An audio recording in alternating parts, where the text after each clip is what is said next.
The idea of Future Beckons wasn't just about a building program. It was about building lives, building generations, building a community of faith that will influence Miami. We are in the final stages of seeing that vision become more than words and get translated into reality, into life. I love Christ's Journey so much. It has really felt like home for my whole life. When you make a friend at Christ's Journey, you're making a friend that is potentially a friend for eternity.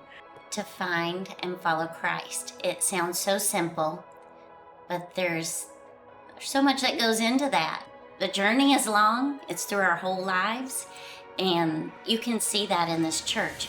The people, the ministries, the programs, the things that we do, the way that we do it, it wouldn't have happened anyplace else. I think we ended up here by God's design, by His plan, and for His mission.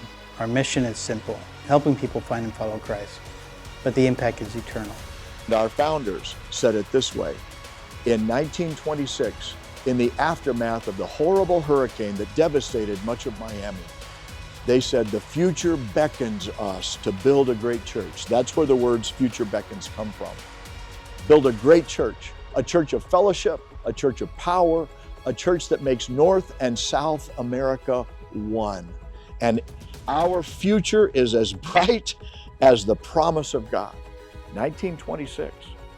Nobody alive today within the life of our church was here in 1926, which means that everybody who is now benefiting from their vision and their generosity wasn't there. They did it for us. They did it before we were even born. Well, we're doing the same thing. We're on the threshold of our 100th anniversary as a church.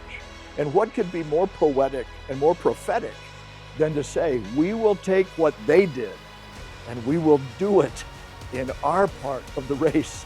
So let's pass the baton. Let's take the baton and let's run hard so that if the Lord tarries and 100 years pass from now and they look back and say, wow, do you know what was going on in 24? And look what they did.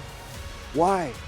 Because the God who holds the future in His hands beckoned His people. I know that I'm supposed to show up, bring what He's given me, and then trust the Holy Spirit to help people find their place and do their part so that together we can move into the future.